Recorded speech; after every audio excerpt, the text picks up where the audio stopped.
24 दिसंबर 1999 की दोपहर करीब 4 बजे इंडियन एयरलाइंस की फ्लाइट नंबर IC814 हर बार की तरह काठमांडू के त्रिभुवन इंटरनेशनल एयरपोर्ट से न्यू दिल्ली के लिए उड़ान भरती है। कुछ ही घंटों में क्रिसमस का फेस्टिवल था और आने वाले दिनों में नए साल की खुशियां भी अपने रंग बिखेरने वाली थी, जिस कारण प्लेन के अंदर बैठे सभी लोगों में एक्साइटमेंट का माहौल था। प्लेन में बैठा हर एक शख्स खुश था और जल्द अपनी डेस्टिनेशन पर पहुंचने के लिए बेसब्री से इंतजार कर रहा था। प्लेन में कुल 176 पैसेंजर्स और 15 क्रू मेंबर्स सवार थे, जिसमें ज्यादातर संख्या भारतीयों की थी, लेकिन इस फ्लाइट में कुछ विदेशी यात्री भी मौजूद थे। प्लेन की कमान को कैप्टन देवी शरण ने संभाला हुआ था, जिनके को पायलट राजेंद्र कुमार और chief flight attendant Anil Sharma थे। प्लेन जमीन से 10,000 फीट ऊपर पहुंच चुका था और समय से अपनी तय दिशा में आसमान से होकर गुजर रहा था। काठमांडू से न्यू दिल्ली के लिए उड़ा ये विमान कुछ ही देर में नेपाल से निकलकर इंडियन एयर स्पेस में दाखिल हो चुका था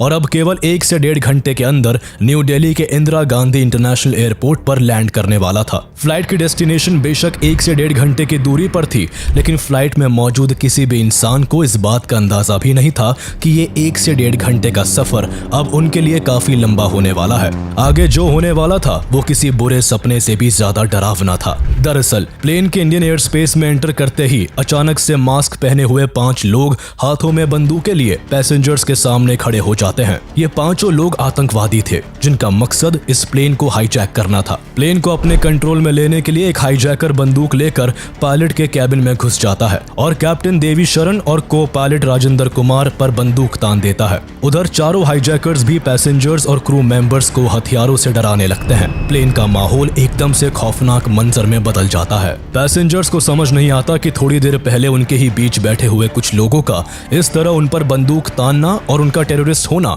कैसे संभव हो सकता है। प्लेन का कंट्रोल पाते ही हाईजैकर्स ने बच्चों और महिलाओं को एक तरफ और यंग पैसेंजर्स को दूसरी तरफ कर लोगों को बांटना शुरू कर दिया। इस घटना से जहां पैसेंजर्स के होश उड़े हुए थे, तो वही पायलट्स कैबिन में मौजूद हाईजैकर कैप्टन शरण पर प्लेन को वेस्ट की तरफ उड़ाने के लिए डरा धमका रहे थे। दरअसल इन हाईजैकर्स का मकसद इस प्लेन को पाकिस्तान ले जाने का था। ये पांचों हाईजैकर्स पूरी प्लानिंग के साथ आए थे।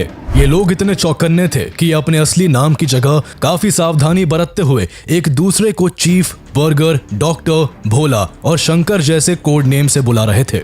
इन पांचों ने मिलकर कुछ मिनट्स के अंदर ही बंदूकों के दम पर प्लेन के सभी पैसेंजर्स, पायलट और क्रू मेंबर्स के अंदर अपना खौफ बैठा दिया। अब प्लेन पूरी तरह से हाईजैकर्स के कंट्रोल में था, जिसे वो पाकिस्तान के लाहौर एयरपोर्ट की तरफ ले जाना चाहते थे। कैप्टन देवी शरण हाईजैकर्स के दबाव में आकर प्लेन को दिल्ली की जगह वेस्ट की तरफ मोड़ देते हैं। प्लेन के वेस्ट की तरफ मुड़ते ही हाईजैकर्स को अपना प्लान कामयाबी की तरफ बढ़ता दिखा, जिस कारण वो थोड़ा रिलैक्स हो गए। इसी मौके का फायदा उठाते हुए कैप्टन ने हाईजैकर्स की नजर से बचकर ट्रांसपॉन्डर के जरिए इंडियन एयर ट्रैफिक कंट्रोल को प्लेन के हाईजैक होने की इंफॉर्मेशन दे दी। इस तरह पहली बार 4:40 पर इंडियन ATC को फ्लाइट IC814 के हाईजैक होने के बारे में पता चला। इस खबर के पता चलते ही ATC चौकन्ना हो गए और उन्होंने देर न करते हुए फौरन सेंट्रल गवर्नमेंट के क्राइसिस मैनेजमेंट ग्रुप CMG से कांटेक्ट किया और प्लेन के हाईजैक होने के बारे में बताया। CMG को उस समय cabinet secretary Prabhat Kumar lead कर रहे थे, लेकिन उन्होंने इस मामले में अर्जेंसी न दिखाते हुए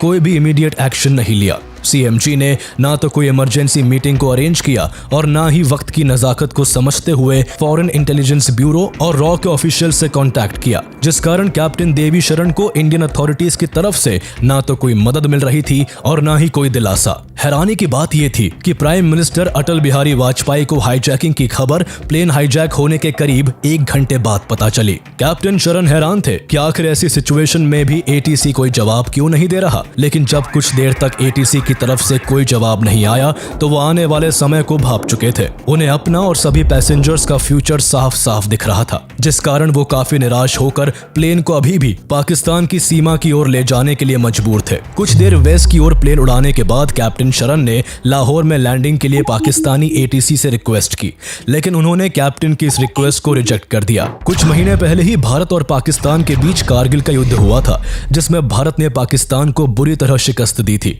जिस वजह से इंडिया और पाकिस्तान के संबंध सबसे नाजुक मोड़ पर थे। ऐसे में पाकिस्तान नहीं चाहता था कि किसी भी वजह से शक की सुई उस पर उठे, इसलिए मना करने के साथ पाकिस्तान कैप्टन को धमकी देता है कि अगर इंडियन प्लेन लाहौर में एंटर किया तो प्लेन को शूट कर दिया जाएगा। पाकिस्तान का जवाब कैप्टन शरण को मुश्किल में डाल देता है। उन्हें कोई भी रास्ता नहीं सूझ रहा होता।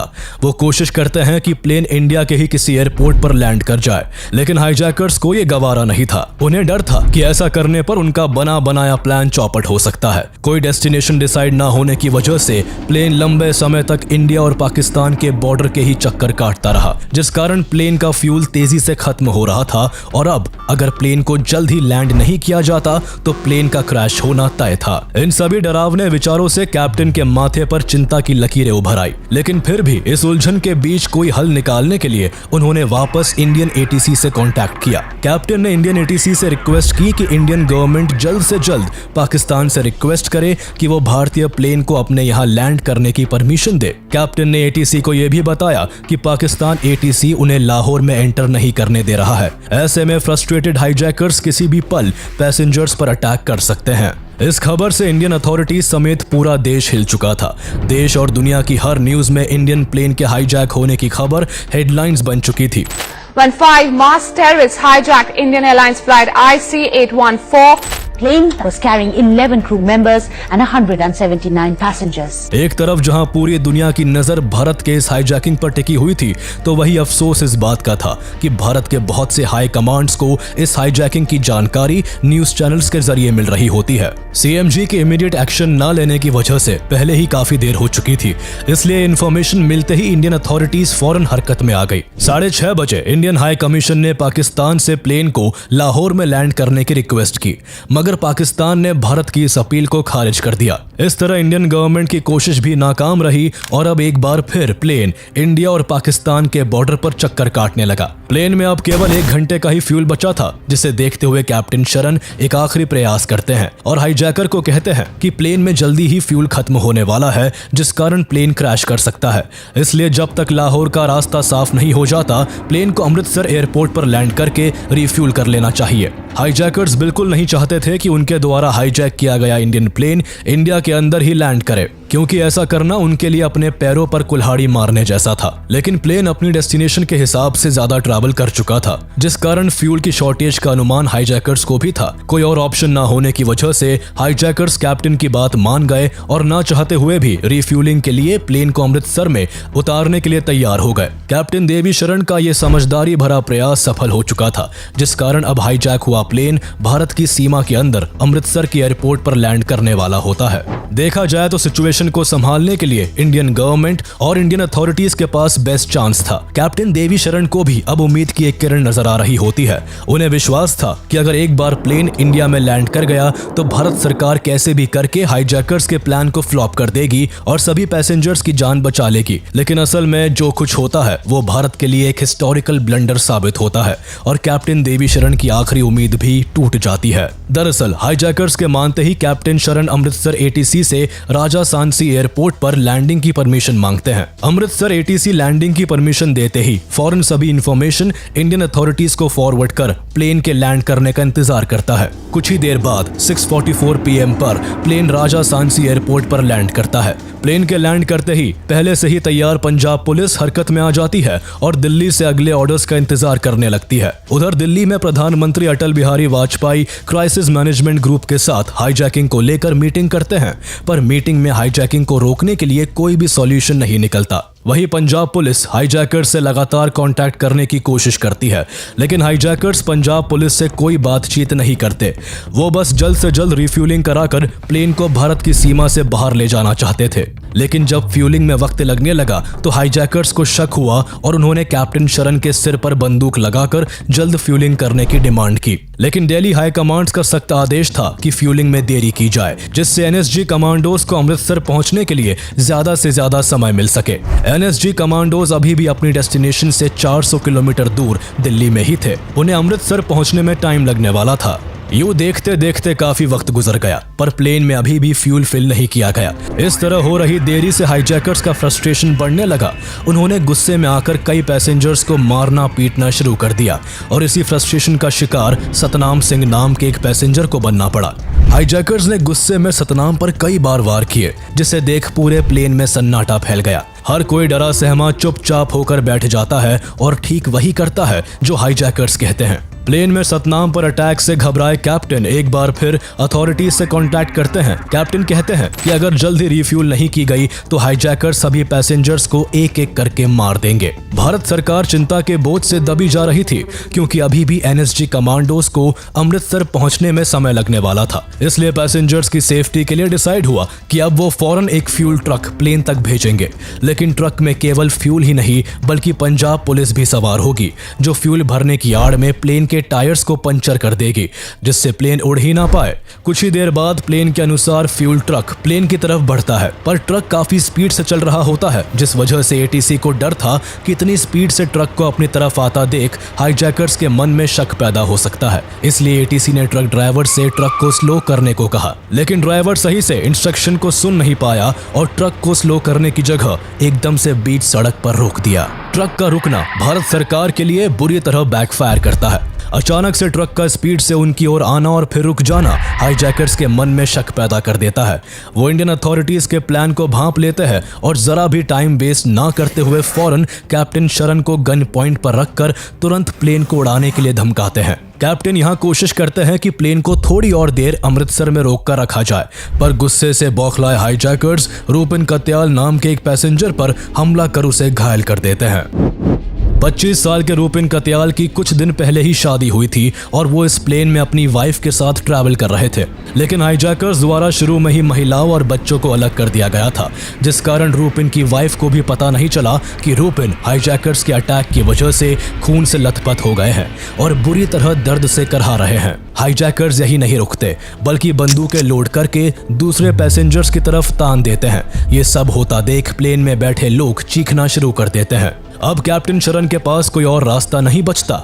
अगर वो हाईजैकर्स की बात ना मानते तो प्लेन में कत्लेआम मच जाता, इसलिए मजबूरन कैप्टन को प्लेन स्टार्ट कर अमृतसर से टेक ऑफ करना पड़ता है। 7:49 PM पर प्लेन एक बार फिर से हवा में होता है। अमृतसर से प्लेन के साथ साथ अब वो उम्मीद भी जा चुकी थी, जो कैप्टन और सभी पैसेंजर्स को थी, कि भारत सरकार द्वारा उन्हें किसी भी तरह बचा लिया जाएगा। 7:40 PM पर CMG NSG कमांडोज को अमृतसर पहुंचने को कहते हैं।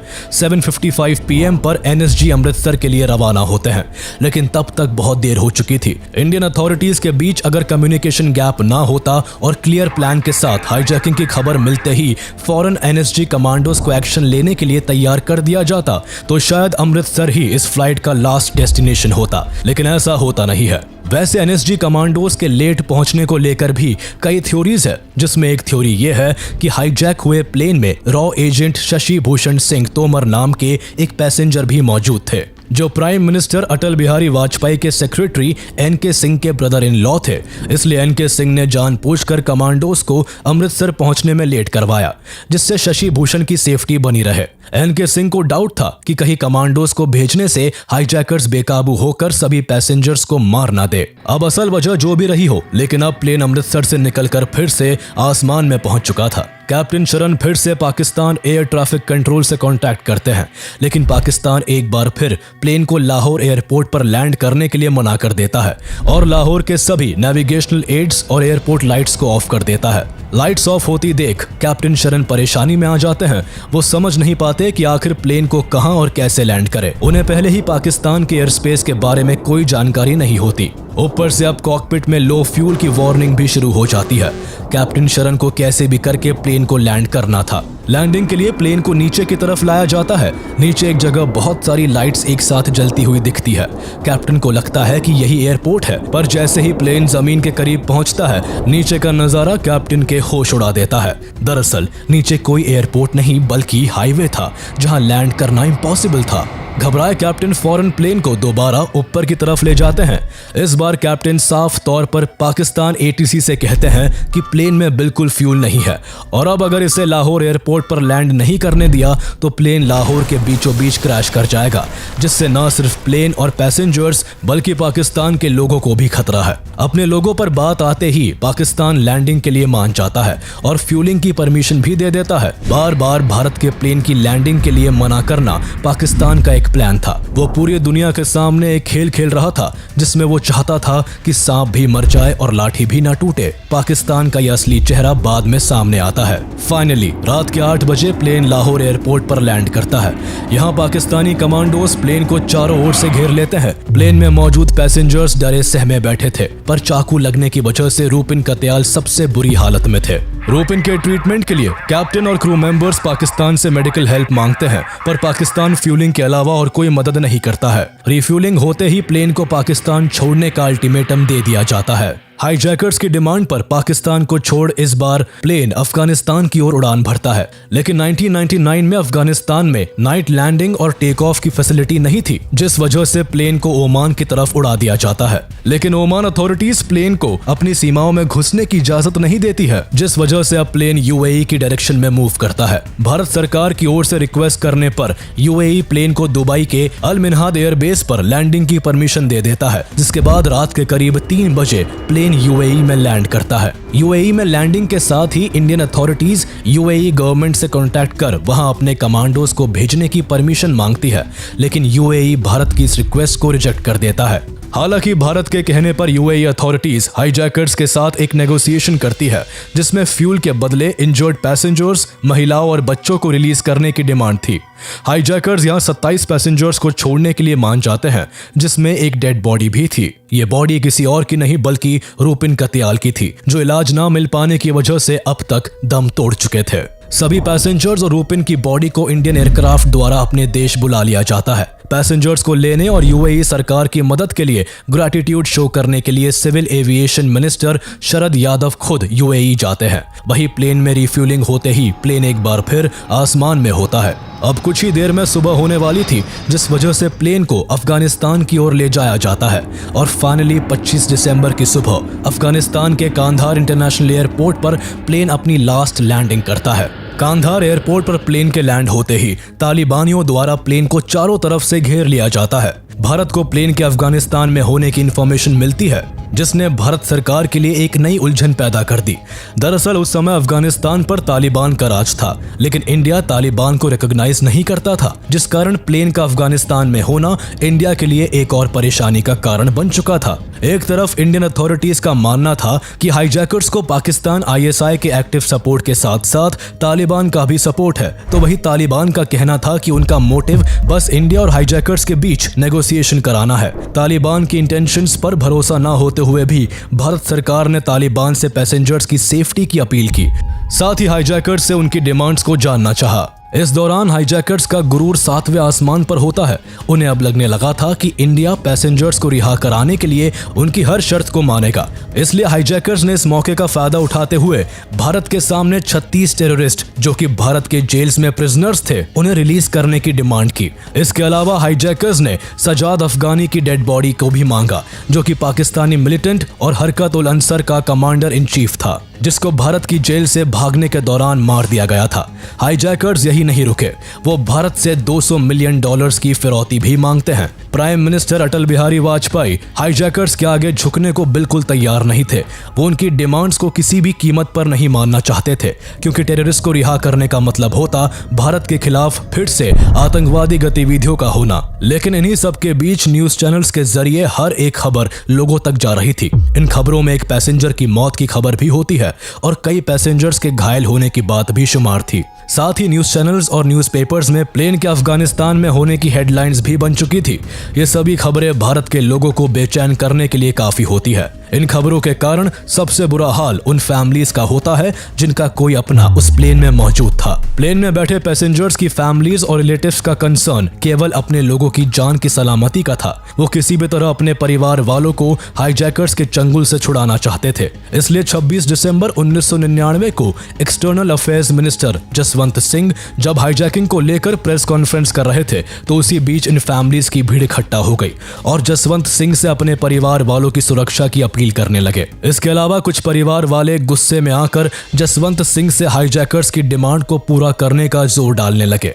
सिर्फ पैसेंजर्स की फैमिलीज ही नहीं बल्कि ऑपोजिशन पार्टीज का भी गवर्नमेंट पर पैसेंजर्स की सेफ्टी को लेकर दबाव था। इसलिए गवर्नमेंट ने हाईजैकर्स से नेगोशिएशन करने के लिए एक टीम को कांधार भेजने का फैसला लिया। 27 दिसंबर को ये टीम कांधार पहुंची जिसे senior Indian foreign service officer Vivek Katju head कर रहे थे। तालिबान ने हाईजैकर्स और इंडिया के नेगोशिएशन टीम के बीच नेगोशिएशन कराना स्टार्ट कर दिया, लेकिन दिन पर दिन गुजर रहे थे और हाईजैकर्स एंड इंडियन अथॉरिटीज के बीच कोई भी फैसला नहीं हो पा रहा था। तालिबान ने हाईजैकर्स को $200 मिलियन और सजाद अफगानी की डेड बॉडी की डिमांड को छोड़ने के लिए मना लिया था, पर हाईजैकर्स 36 प्रिजनर्स को रिलीज करने की मांग पर डटे हुए थे।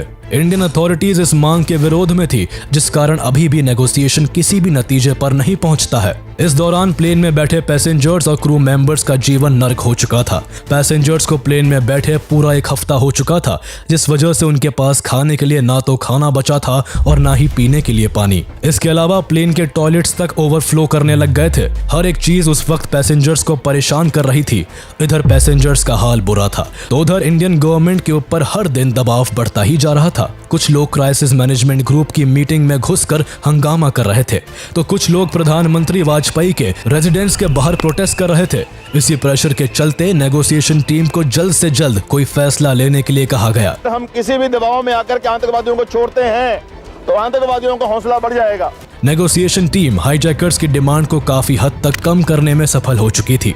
इंडियन अथॉरिटीज ने 36 की जगह केवल 3 प्रिजनर्स को ही रिलीज करने की इजाजत दी थी, लेकिन ये 3 प्रिजनर्स हाईजैकर्स की चॉइस के होने वाले थे। हाईजैकर्स ने रिहा करने के लिए मौलाना मसूद अजहर, अहमद ओमर सईद शेख और मुश्ताक अहमद जरगर को चुना था। ये तीनों प्रिजनर्स वो टेररिस्ट थे जो पाकिस्तानी टेररिस्ट ग्रुप से जुड़े हुए थे। पैसेंजर्स की सेफ्टी के लिए मजबूरन इन टेररिस्ट को छोड़ने का डिसीजन लिया गया। तीनों आतंकवादियों को पहले दिल्ली लाया गया और फिर एक फ्लाइट के जरिए जसवंत सिंह के साथ कांधार भेजा गया। कांधार में तीनों टेररिस्ट के पहुंचते ही हाईजैकर्स द्वारा प्लेन और सभी हॉस्टेजेस को फ्री कर दिया गया। इस दौरान इंडियन अथॉरिटीज को उम्मीद थी कि पैसेंजर्स के रिलीज होने के बाद तालिबान 5 हाईजैकर्स को अरेस्ट कर भारत को सौंप देगा, लेकिन तालिबान इसके बिल्कुल ऑपोजिट काम कर रहा था। दरअसल तालिबान 5 हाईजैकर्स और भारत से रिहा हुए तीनों टेररिस्ट को पाकिस्तान पहुंचाने में मदद कर रहा था। तालिबान ने अपने व्हीकल के जरिए इन सभी को पाकिस्तान के बॉर्डर तक छोड़ा और साथ ही इंश्योर किया कि इस बीच भारत की तरफ से उन्हें पकड़ा ना जा सके। इस पूरे इंसिडेंट से ये कंफर्म हो गया कि इस हाईजैकिंग के पीछे पाकिस्तान का हाथ था। कुछ वक्त बाद जब इंडियन गवर्नमेंट द्वारा इस हाईजैकिंग की इन्वेस्टिगेशन की गई तो हाईजैकिंग को लेकर एक एक कर सारे खुलासे होने लगे। इन्वेस्टिगेशन से पता चला कि किस तरह महराजुद्दीन वानी नाम के टेररिस्ट ने दाऊद इब्राहिम के नेपाल कनेक्शन के इस्तेमाल से 5 हाईजैकर्स के फेक पासपोर्ट बनाकर उन्हें राइफल्स और ग्रेनेड्स के साथ प्लेन में चढ़ने में मदद की थी। महराजुद्दीन वानी वो आतंकवादी था जिसने 1993 में मुंबई सीरियल ब्लास्ट में दाऊद इब्राहिम के साथ क्लोजली काम किया था। दाऊद का खास होने की वजह से इसका काफी अच्छा नेटवर्क था, जिसका इस्तेमाल करते हुए इसने नेपाल के त्रिभुवन इंटरनेशनल एयरपोर्ट की लूज सिक्योरिटी का फायदा उठाया और प्लेन को हाईजैक करने में हाईजैकर्स की हेल्प की। इन्वेस्टिगेशन में 5 हाईजैकर्स की पहचान का भी खुलासा हुआ, जिसमें पता चला कि 5 हाईजैकर्स पाकिस्तान के थे, जिनके असली नाम इब्राहिम अख्तर, सनी अहमद काजी, शाहिद अख्तर सईद, शाकिर और जहूर मिस्त्री थे। ये 5 ही हरकत उल मुजाहिदीन नाम के पाकिस्तानी टेररिस्ट ग्रुप से जुड़े हुए थे। इसके अलावा इन्वेस्टिगेटिंग टीम को यह भी पता चला कि इस हाईजैकिंग के पीछे अफगानिस्तान के डिफेंस मिनिस्टर मुल्ला मोहम्मद याकूब का भी हाथ था, जो तालिबान के सुप्रीम लीडर मुल्ला ओमर का बेटा भी था। यानी साफ था कि ये सब कुछ पाकिस्तान के द्वारा किया गया था, जिसमें तालिबान का भी सपोर्ट था। We have evidence to show that hijackers were encouraged by Pakistan. इस तरह 3 आतंकवादियों को रिलीज करने के बदले में 31 दिसंबर 1999 को सभी पैसेंजर्स और क्रू मेंबर्स को कांधार से रिहा करके न्यू दिल्ली ले आया गया। इंडियन गवर्नमेंट इन सभी को सेफली वापस लाने में कामयाब हो गई, लेकिन ये कामयाबी भारत को भारी कीमत चुका कर मिली।